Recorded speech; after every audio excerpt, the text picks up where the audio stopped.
2004 was a strange year for the Jaguar Formula 1 team. Like, really freaking strange. After getting rid of the yacht-flipping Irish playboy back in 2002, this team had been devoid of podiums, and even with young gun Mark Webber at the wheel, was still no closer to getting back on the podium as we are to finding world peace in 2023. They were being bankrolled by the Ford Motor Company the whole time, but eventually, the bewildered Americans tapped into the fact that spending millions upon millions to fund a Formula 1 team that doesn't actually promote your brand, at least not the one you care about, there wasn't much potential for return. The team needed to do better, which, considering drafting in racing legends Niki Lauda and Bobby Rahal into the team didn't really work, was not gonna be easy. Perhaps what was needed was more publicity. In getting that, you get more fans. And in getting that, you attract more potential sponsors. Thus more money, which could be used to upgrade the car's performances, thus keeping the damn team alive. That be the maths and the circle of life in Formula 1. Now, one way to increase awareness for the team, at least for a moment, is something like a special livery, a one-off, to celebrate whatever it is they're celebrating. Hard for some of the team to celebrate when the powers that be are getting cold feet at the thought of advertising outside of the United States of freedom. But hey, here we are. These liveries were not especially common, but for film studios with way too much budget behind them, Formula 1 has been great for this kind of PR fecal matter. And back in 2004, Warner Brothers were getting set to release a sequel to the 2001 hit film, Ocean's 11, the imaginatively named Ocean's 12. The synopsis of this film? In a basic sense, it's about a heist, an attempt to steal the Imperial Coronation Fabergé egg to pay off debt to Andy Garcia, and to relieve George Clooney of his dependence on advertising Nespresso pods. With the ensemble cast attached to the film, the branding on an F1 car would be plenty good on its own,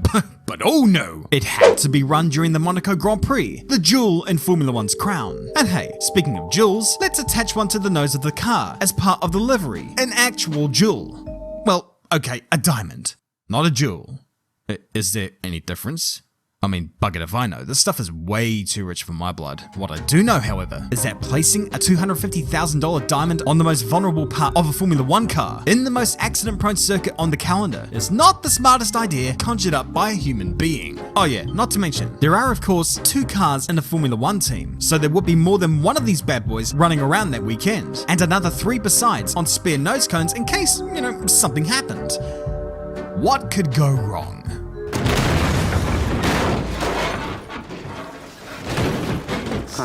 Rumors abound that these diamonds, supplied by the Steinmetz Group, were not insured. Others insist that they indeed were insured against theft, damage, and loss. Some said that they weren't real diamonds, but those within the team insist that they were indeed the real deal. So with all this in mind, the last thing that Jaguar, or in American speak, Jaguar, would want is for the drivers to be starting in the mid-pack, alongside the Giancarlo Fisichellas and the Giorgio Pantanos. But in qualifying, they would end up placing P12 and P14 on the grid, pretty much in the middle. And in Monaco, in no man's land, the Grand Prix kicked off on Sunday, and not too long thereafter, all hell broke loose.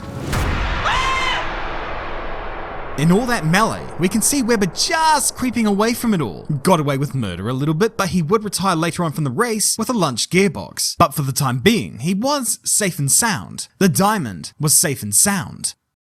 But where was his teammate? Where was Christian Klein? Given he was behind Webber at the start, and you can't pass on this track, he had to be in that mess, wouldn't he? Well, no. He was back at the Lowe's hairpin, his car smothering the barriers. It's a relatively low-speed, clumsy incident, so there was no harm to the driver. But I know what you're thinking. I mean, it's that obvious, isn't it? You're wondering about the diamond, aren't you? Well, here's the kicker. It wasn't there. It just vanished. Fairy dust, gone. Poof.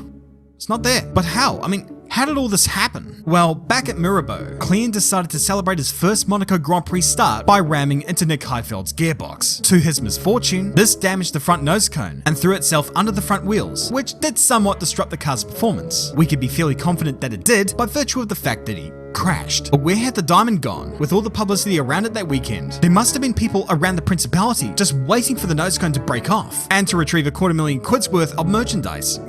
First suspects would have been the marshals who rescued Klein's errant car. Although, as easy as that may have been, this was unlikely, given that the part of the nose cone where the diamond was had already broken off before reaching the hairpin. Some theories pointed toward Klein intentionally crashing, which was just bullshit.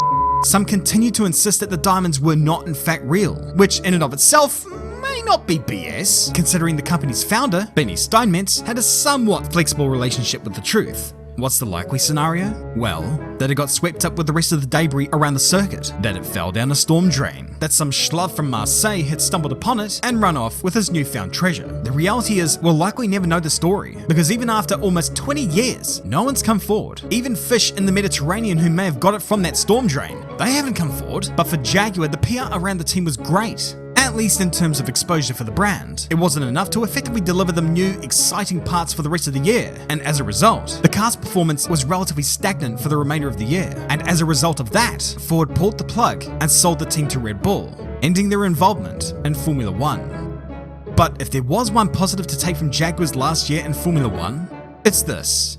That donkey we saw at the start of the video? Well, that was won by a couple of the team's mechanics after entering a competition on the back of a soda can. After giving Donkey his worldwide tour, he was signed by almost everyone in the paddock and auctioned off for charity. Like I said, it was a really, really, really strange year.